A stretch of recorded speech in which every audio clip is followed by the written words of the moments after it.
오늘 이 시간 우리에게 주시는 하나님의 말씀 역대상 4장 1절에서 10절의 말씀이 되겠습니다. 역대상 4장 1절로부터 10절에 있는 말씀 한 목소리로 합독하시겠습니다. 유다의 아들들은 베레스와 헤스론과 갈미와 훌과 소발이라. 소발의 아들 르아야는 야핫을 낳고 야핫은 아후메와 라핫을 낳았으니 이는 소라 사람의 종족이며 에담 조상의 자손들은 이스르엘과 이스마와 입바스와 그들의 매제 하술레보니와 그들의 아버지 분우엘과 후사의 아버지 에셀이니 이는 다 베들레헴의 아버지 에브라다의 맏아들 훌의 소생이며 드고의 아버지 아스훌의 두 아내는 헬라와 나아라라. 나아라는 그에게 아웃삼과 헤벨과 데므니와 하아하스다리를 낳아 주었으니 이는 나아라의 소생이요 헬라의 아들들은 세렛과 이소할과 에드난이며 고스는 아눕과 소베바와 하룸의 아들 아하헬 종족들을 낳았으며 야베스는 그의 형제보다 귀중한 자라. 그의 어머니가 이름하여 이르되 야베스라 하였으니 이는 내가 수고로이 낳았다 함이었더라.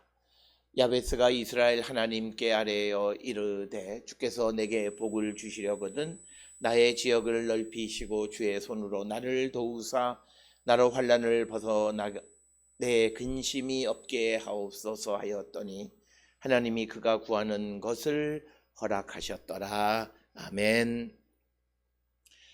오늘 우리가 함께 읽은 역대상 4장 1절로부터 10절에 있는 말씀은 그 앞에서 우리가 흔히 보았던 그 역대상 2장 3절 이하에 나오는 유다의 후손들에 관한 이야기가 기록되어 있는 것과 함께 또다시 유다 자손들에 대해서 언급하고 있는 그런 족보의 내용이 되겠고, 특별히 오늘 주시는 4장 1절로부터 10절에 있는 말씀은 여러 가문들의 그 계보에 대한 것들이 조각조각으로 이어진 것이다.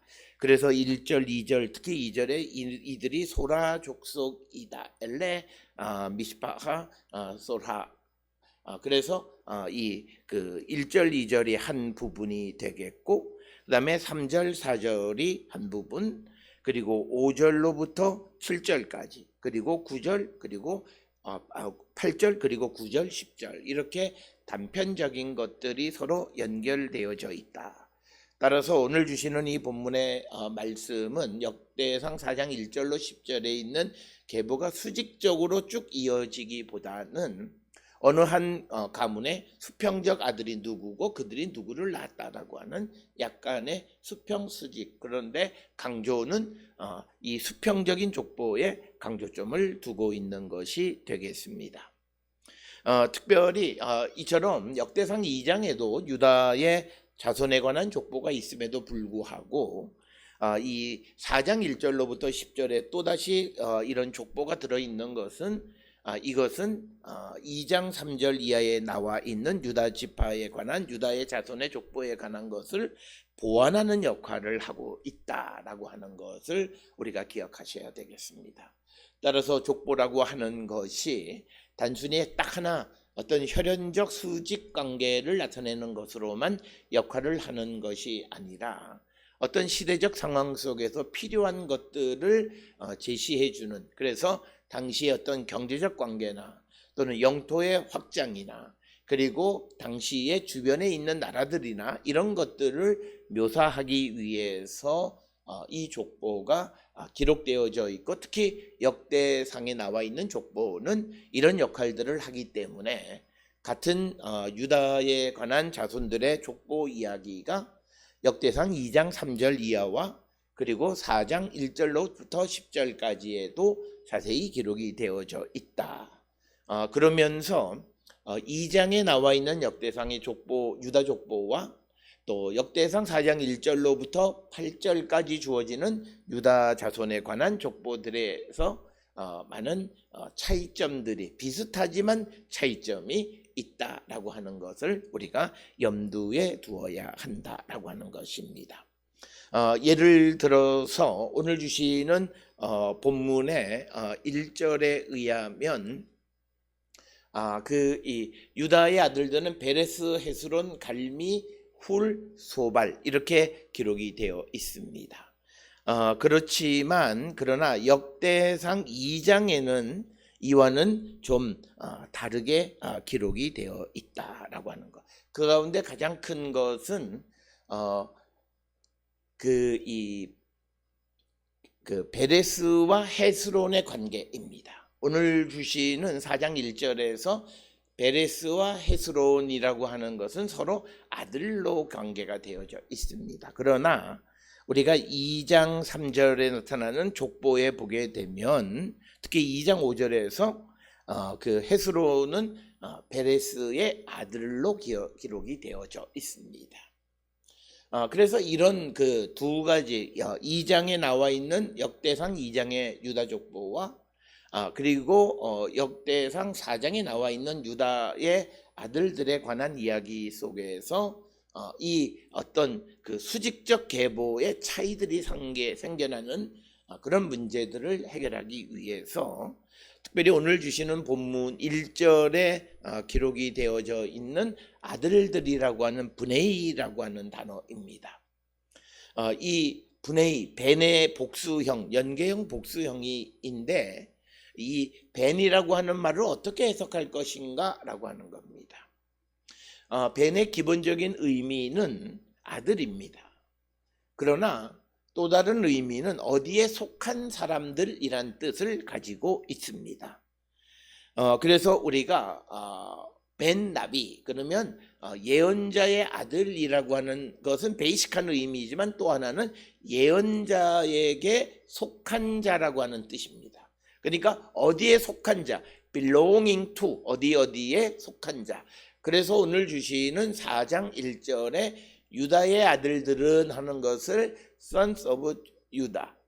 그래서 유다의 정말 아들들 sons라고 보면 이 족보는 2장 3절 이하에 나와 있는 족보와 차이가 나타나서 사람들에게 혼란을 야기시킵니다. 그러나 오늘 주시는 이 유다의 아들들이라고 하는 것을 우리가 유다에게 속한 자들이라고 하는 개념으로 설명하면 베레스와 헤스론의 관계가 아버지와 아들로 아니면 형제로 되어졌다라고 하는 그런 갈등이 벌어지지 않는 거죠. 단순히 우리가 역대상 2장 5절에서 그 베레스가 헤스론을 낳았다라고 하는 것. 그러면 오늘 주시는 4장 1절에서 베레스와 헤스론, 갈미, 훌, 소발 이것을 유다의 아들들이라고 하는 말 대신에 유다에게 속한 자들은 베레스, 헤스론, 갈미, 훌, 소발 이렇게 되어지면 이 4장에 나와 있는 족보는 2장에 나와 있는 유다 족보와 아무런 그 갈등이 없다라고 하는 것을 우리에게 보여주는 그런 말씀이 되겠습니다. 그래서 우리가 같은 단어인 히브리어의 벤, 아들이라고 하는 것을 어떨 때에는 정말 아들, 생물학적 아들로 이해해야 되지만 그러나 또 어떤 경우에 이 벤은 사회학적 관계 속에 있는 자들이라고 하는 어떤 집단에 속해 있는 사람들이라고 하는 그런 의미도 있다. 그래서 항상 단어라고 하는 것은 우리가 이미 알다시피 한 단어를 가지고 그것만 고집하는 것이 아니라 그 문맥상에 맞는 의미를 찾아갈 줄 알아야 되고 그것을 우리가 잘 설명하게 될 때 성경에 나타나는 겉으로 보는 어떤 차이를 해소할 수 있다. 따라서 오늘 주시는 1절에 유다의 아들들이라고 하는 이 브네이라고 하는 이 단어를 유다에게 속한 자들이라고 하는 개념으로 설명하면 베레스와 헤스론의 관계를 아버지와 아들의 관계가 어떻게 형제의 관계가 되었냐라고 하는 그런 문제는 쉽게 해결되어질 수 있다라고 하는 겁니다. 그래서 1절에는 유다 지파에 속한 사람들 중에서 베레스, 헤스론, 갈미, 훌, 소바를 기록하고 있는데 오늘 주시는 이 본문에서 강조하고 있는 것은 베들레헴 훌의 후손들에 대한 강조가 목적이다라고 하는 것입니다. 그래서 네 번째 기록되어 있는 훌, 우리가 족보를 통해서 보면 대부분 모든 것이 어떤 장자를 통해서 이어져 가는 경우도 있지만 중요한 흐름은 넷째를 통해서 이루어지는 경우들이 많습니다. 특별히 우리가 잘 아는 그 이스라엘의 그 12아들 가운데에서 즉 그 야곱의 12아들 가운데에서 네 번째에 있는 것이 유다입니다. 그래서 이 유다가 우리가 창세기 얘기의 12지파 12아들들에 관한 이야기에서도 굉장히 중요한 역할을 하고 요셉을 살려주는 데에서도 매우 중요한 역할을 합니다. 장자 루벤이 아니라 유다이다, 넷째 아들이다 라고 하는 것은 우리가 이미 잘 알고 있는 내용이 되겠고, 그 다음에 또 다윗의 아들 가운데에서 왕이 된 것이 예루살렘에서 낳은 네 번째 아들인 바로 이 솔로몬이었다라고 하는 겁니다. 우리가 역대상 3장 그 4절 5절에 보게 되면 5절에 예루살렘에서 낳은 아들은 다 이 시므와 소밥, 나단, 솔로몬이 네 번째입니다. 그런데 우리가 잘 아는 열왕기 그 역대 사무엘 하에 기록되어 있는 다윗 이후에 다윗의 왕권 경쟁을 하던 솔로몬과 경쟁 관계에 있던 우리가 잘 아는 소위 아도니아 역시도 그는 다윗이 헤브론에서 낳은 네 번째 아들이라는 거예요. 그러니까 헤브론에서 낳은 넷째 아들과 예루살렘에서 낳은 넷째 아들 솔로몬 사이에 다윗의 왕권 경쟁을 하게 되어졌다라고 하는 것입니다. 따라서 이 넷째를 통해서 굉장히 족보에서 중요한 역할을 하는 그런 개념들이 성경 속에 등장하게 되어진다. 그 외에도 우리가 일일이 모든 것을 찾아보다 보면 넷째를 중요하게 여기는 것들을 많이 찾아볼 수 있습니다. 이 말씀을 드리는 것은 오늘 주시는 4장 1절에서 유다의 아들들, 유다에게 속한 사람들을 나열할 때 훌을 네 번째로 기록하고 있다라고 하는 것을 우리가 기억하셔야 되겠고, 이것은 4절에 보게 되면 훌은 베들레헴의 아버지이다라고 하는 것. 그래서 여기에서 강조하는 것은 베들레헴, 그 베들레헴을 유다와 관계시키고 그러기 위해서 훌의 그 자손들로 기록하는 방식을 사용했다라고 하는 것입니다. 그리고 또 이어지는 5절에 등장하는 드구아는 바로 이 베들레헴 인근에 있는 베들레헴 근처에 있는 지역도 같은 이 영향권 아래에 있는 것으로 묘사하고 있는 것이 오늘 우리가 읽은 역대상 4장 1절로부터 8절까지의 족보의 이야기가 되겠습니다. 오늘 주시는 이미 다 언급을 했습니다만 1절에 등장하는 소위 갈미라고 하는 것은 나의 포도원이라고 하는 의미가 되겠고, 또 훌이라고 하는 말은 구덩이, 웅덩이 이런 개념 의미가 되고, 그 다음에 소발이라고 하는 것은 사자, 라이온이라는 의미가 되겠습니다. 그러면서 이어지는 소발의 아들 르아야는 야핫을 낳고 야핫은 아후메와 라핫을 낳았으니 이는 소라 사람의 종족이며, 그래서 르아야라고 하는 것은 여호와께서 보셨다라고 하는 그런 이름이 되겠고, 야핫이란 말은 여호와께서 낚아채다. 그 다음에 또 아후메라고 하는 이름의 의미는 갈대 혹은 또 하나는 물의 형제들, 이런 두 가지 의미가 있고, 그 다음에 라핫은 억압이라고 하는 의미도 가지고 있고, 이들은 다 소라 사람의 종족이다.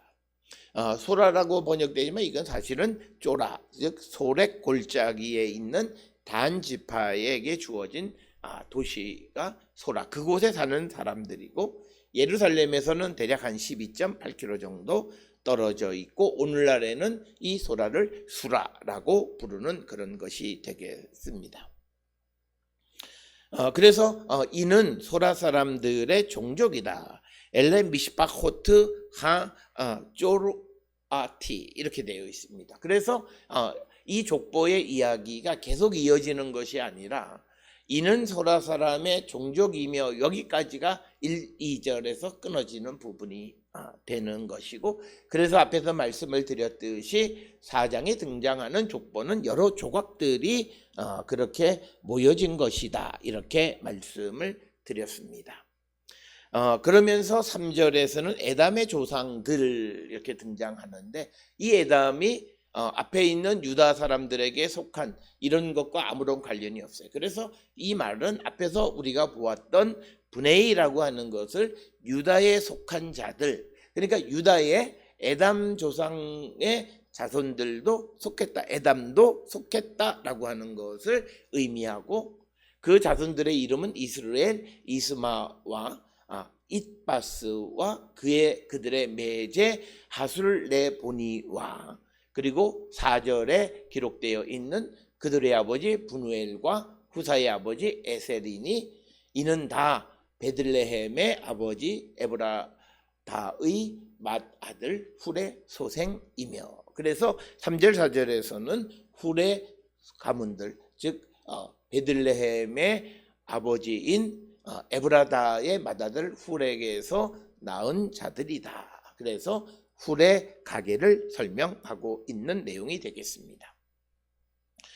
오늘 주시는 본문의 말씀에서 3절에 등장하는 소위 에담이라고 하는 것은 성경에 여러 곳이 등장합니다. 그런데 이 오늘 우리가 읽은 역대상 4장 3절의 에담은 아마도 베들레헴 남서쪽 3.2km, 그러니까 베들레헴을 중심으로 해서 그 근처에 있던 지역입니다. 그래서 키르베트 엘 코크라고 하는 곳이 바로 3절의 에담으로 추정하는 곳이고, 그 다음에 3절에 등장하는 이스라엘이라고 하는 것은 우리가 보통 이스라엘 하면 이사갈 지파에게 속한 이스라엘 평야를 많이 생각을 합니다만, 그리고 길보아 산이 위치하고 있는 그 이스라엘을 많이 생각하지만, 오늘 주시는 이 3절에서 이 이스라엘은 유다 지파의 지역에 속한 곳이다 라고 하는 것입니다. 그래서 우리가 이곳이 정확하게 어디인가는 알 수는 없지만, 우리가 이 이스라엘이라고 하는 것은 유다 지파에게 속했다라고 하는 것을 알 수 있고, 아비가일에 관한 이야기, 유다 다윗이 헤브론에서 왕이 되어지는 이야기 속에 등장하는 지명 이스라엘과 같은 이스라엘로 추정할 수 있고, 아마도 베들레헴과 헤브론 사이의 어느 지역으로 추정할 수 있습니다. 그 다음에 이스마라고 하는 것은 폐허라고 하는 그런 뜻을 가지고 있고, 그 지명이 어딘지는 정확하게 알 수 없고, 그리고 그들의 매제 누이 이름은 하슬레보니다라고 하는 겁니다. 그리고 우리가 일반적으로는 딸은 족보의 맨 마지막에 등장하는데, 오늘 주시는 훌의 자손들에 관한 이야기들을 보게 되면 이 하슬렐보니 다음에 4절에 분우엘의 그러니까 그돌의 아버지 분우엘, 후사의 아버지 에셀, 이런 것 또 아들들이 등장하고 있는 그런 이 어떤 특이성이 있고, 하슬렐보니가 오늘 본문에서는 사람, 즉 누이의 이름으로 등장하지만 이것이 지명 이름인지 사람 이름인지 정확하지 않다라고 하는 것입니다. 그러면서 이제 4절에 그돌의 아버지 분우엘, 그래서 오늘 주시는 이 그돌은 헤브론 북쪽 10km 정도에 있는 키르베트 예두르라고 하는 곳이다. 이것이 일반적인 학자들의, 그래서 우리가 앞에서 말씀을 드렸던 헤브론과 그 베들레헴 사이에 있는 그런 여러 지역들의 이름을 묘사하고 그 지역들을 전부 훌의 소생들이 통치하고 있다라고 하는 것이고, 그 훌은 결국은 베들레헴을 세운 에브라다의 맏아들이다라고 하는 그런 설명이 되겠습니다. 그 다음에 이제 그 분우엘, 이 분우엘은 그돌에 처음 거주한 사람의 이름으로 등장하고, 그 다음에 후사의 아버지가 에셀이다라고 하는, 에셀은 우리가 잘 아는 것처럼 도움이라고 하는 그런 뜻이 되겠습니다. 그러면서 베들레헴의 아버지 에브라다, 그러니까 베들레헴에 처음으로 거주한 사람이 에브라다다라고 하는 것이고, 그리고 이 에브라다의 맏아들이 훌이다. 이것은 역대상 2장 50절에도 기록하고 있습니다.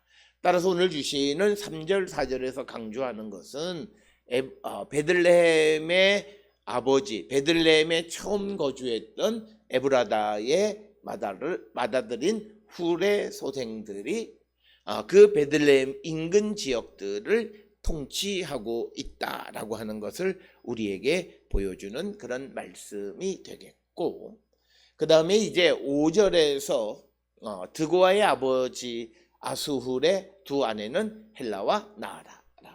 그러면서 6절에 나아라는 그에게 아훗삼, 헤벨, 데무니와 하아하스다리를 낳아주었으니 이는 나아라의 소생이요, 이렇게 기록되어 있고, 그 다음에 이 헬라가 낳은 아들에 대해서는 7절에 세렛과 이소할과 에드난이다. 그러면서 이제 고스는 아눕, 소베바, 하룸의 아들 아하헬 종족을 낳았다. 이렇게 기록이 되어 있습니다.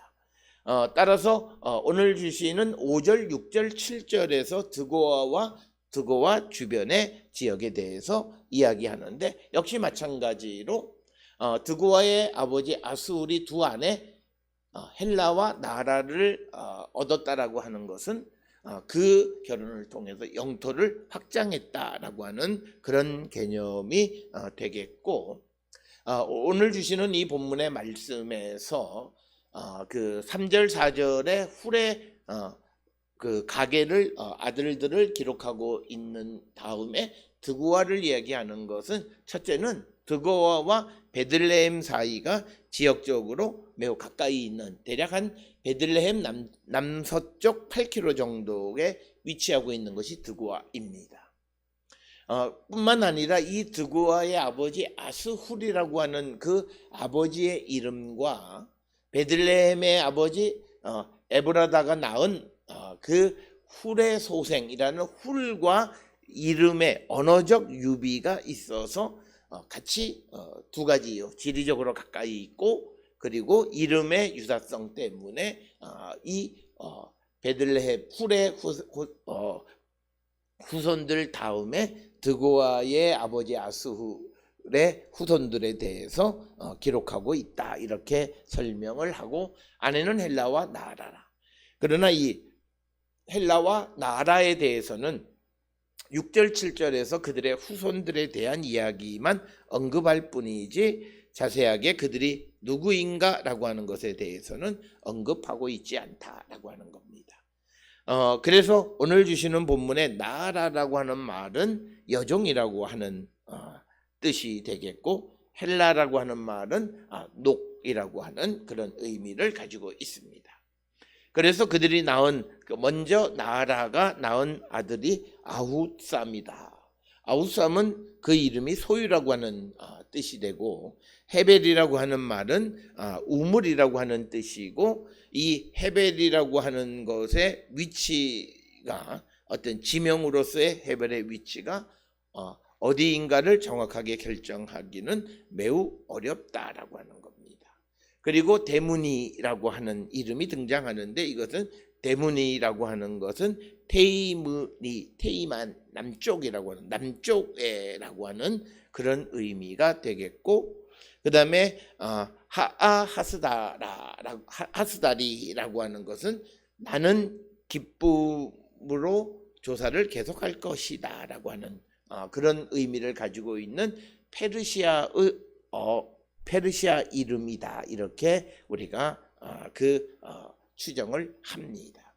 그래서 오늘 주시는 드고와의 아내 나아라가 낳은 하아하스다리라고 하는 이름을 통해서 보면 이 족보는 페르시아 이름이 포함되어 있기 때문에 그 이후 시대에 기록되어진 족보이다라고 하는 것이 학자들의 일반적인 그런 생각이 되겠고 이제 7절에서 헬라의 아들은 세렛 이소할 에드난이다라고 하는 겁니다.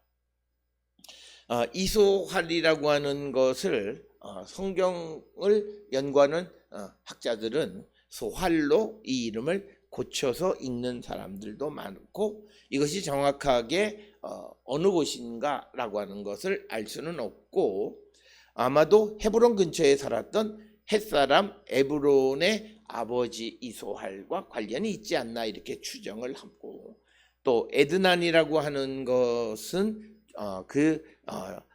정확하게 그 위치가 어디인지 그래서 6절 7절에 등장하는 소위 드고와의 아내 헬라와 그리고 나아라가 낳아준 그 자녀들에 대해서는 정확하게 우리가 알 수 있는 것이 없다라고 하는 겁니다.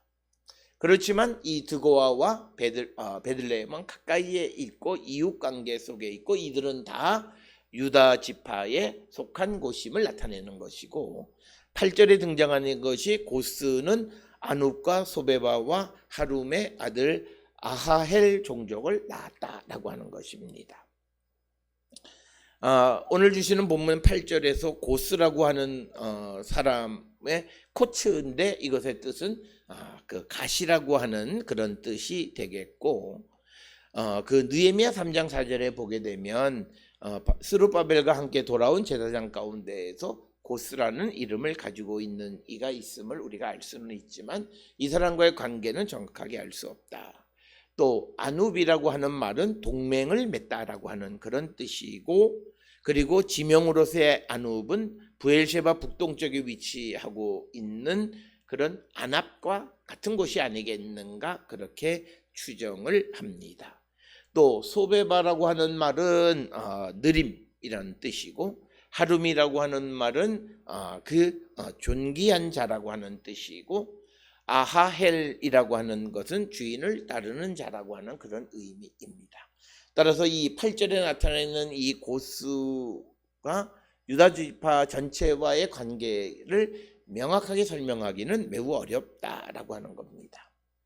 이제 우리가 잘 아는 야베스입니다. 9절에서는 야베스의 출생에 관한 이야기를 기록하고 있습니다. 그래서 그 어머니가 수고로 낳은 아들이다라고 하는 뜻에서 야베스라고 이름을 붙였다라고 하는 겁니다. 원래 야베스는 원음 발음대로 야베츠입니다. 그리고 그 의미는 슬픔이라고 하는 그런 의미를 가지고 있습니다. 그래서 그 아들은 수고로 내가 낳았기 때문에 이름을 야베스라고 불렀다라고 하는 것인데 오늘 우리가 이 야베스에 대해서 관심을 갖는 것은 10절에 기록되어 있는 야베스의 기도 때문입니다. 특별히 이 족보 안에 갑자기 기도가 등장한다라고 하는 것은 매우 아주 특이한 것이 되겠고 특별히 이 10절의 이 기도의 이 형식 가운데에서 어떤 귀결절이 생략되어 있는 그런 것. 그래서 하나님 앞에 간구하는 내용으로 기록되어 있습니다. 내용을 보면 10절에 주께서 내게 복을 주시려거든 나의 지역을 넓히시고 주의 손으로 나를 도우사 나로 환난을 벗어나 내게 근심 없게 하옵소서 하였더니 하나님이 그가 구하는 것을 허락하셨더라. 그래서 오늘 이 10절의 기도는 두 가지를 구하는 거죠. 지역을 넓혀달라고 하는 것이고 또 하나는 환난을 벗어나 근심이 없게 해달라고 하는 것입니다. 특별히 오늘 주시는 이 본문의 내용을 바벨론 포로에서 귀환한 사람들에게 있어서 영토를 넓혀달라고 하는 것은 그들에게서는 개우 생존에 관한 절박한 내용이었다라고 하는 겁니다. 특별히 바벨론 포로를 잡혀갔다가 돌아온 사람들이 자신들이 있던 땅에 이미 다른 사람들이 정착하고 있는 상황 속에서 자신들이 또 정착하고자 할 때 그들이 정착하는 그 땅은 매우 비좁은 상황입니다. 그런 상황 속에서 내게 복을 주시려거든 지역을 좀 넓혀달라고 하는 것입니다. 그러나 오늘 주시는 이 그 지역을 넓혀달라고 하는 것이 한정된 이 파이, 즉 이 말은 뭐냐면 유다 자손들의 그 야베스 가족에게 속해 있는 그 땅에서 그들에게 땅을 좀 넓혀주신 것이지 무한하게 넓혀줬다는 개념으로 이해할 수는 없습니다. 거기에는 첫째는 하나님은 단지 야베스만의 하나님이 아니라 다른 사람들에 대한 보호하심, 그들에게도 그들이 살 수 있는 땅을 주시고 그들을 환난에서 구원하는 그 역할을 하셔야 합니다.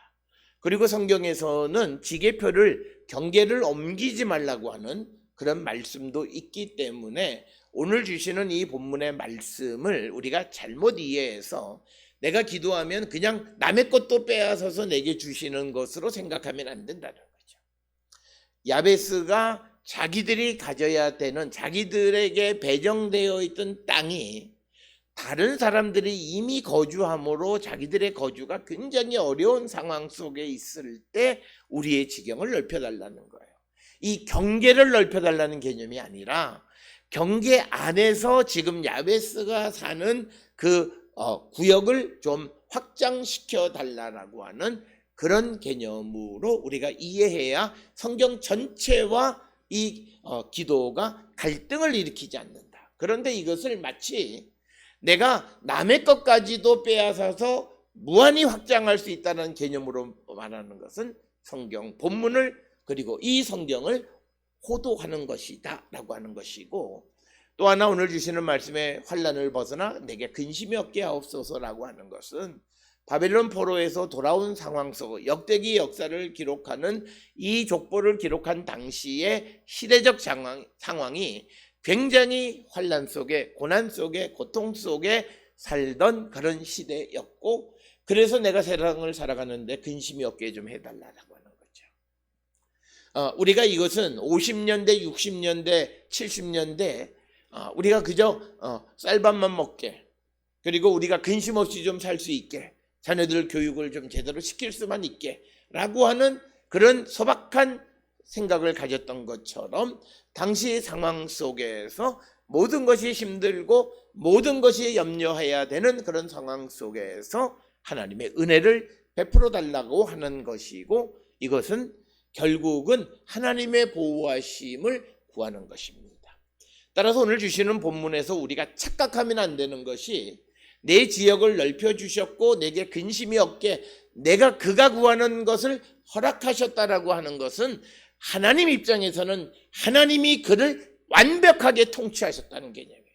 오늘 우리가 이 본문을 잘못 이해하면서 복을 받으면 자기가 그것을 누리며 살아 그게 아니라 하나님이 그 기도를 들어주셨다라고 하는 것은 철저하게 하나님이 그를 지배하시고 하나님의 말씀 안에서 그를 이끌어 가신다라고 하는 것을 하나님의 쪽에서도 생각할 줄 알아야 돼요.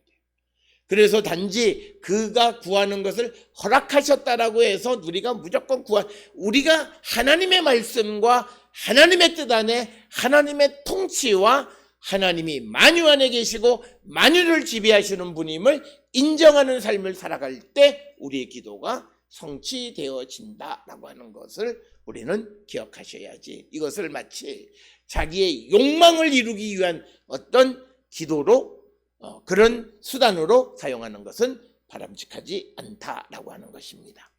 오늘 우리에게 주시는 역대상 4장 1절로 10절에서는 이미 언급되어 있던 유다 자손들에 대해서 다시 한번 언급하면서 시대적 정황, 그 시대가 필요한 것들을 포함하고 있는 그런 족보이다라고 하는 것을 기억하셔서 족보가 갖는 기능들의 다양한 기능들, 특히 오늘 주시는 야베스의 기도 4장 10절에서 하나님께서 구하는 모든 것을 허락하셨다라고 하는 말은 뒤집으면 하나님의 통치가 철저하게 이루어지고, 그래서 그는 어떤 탐욕스러운 삶을 살 수 없고, 그는 자기의 육신을 위한 삶을 살 수 없고, 오직 위의 것을 바라며 하나님만을 바라는 삶을 살았다라고 하는 거예요.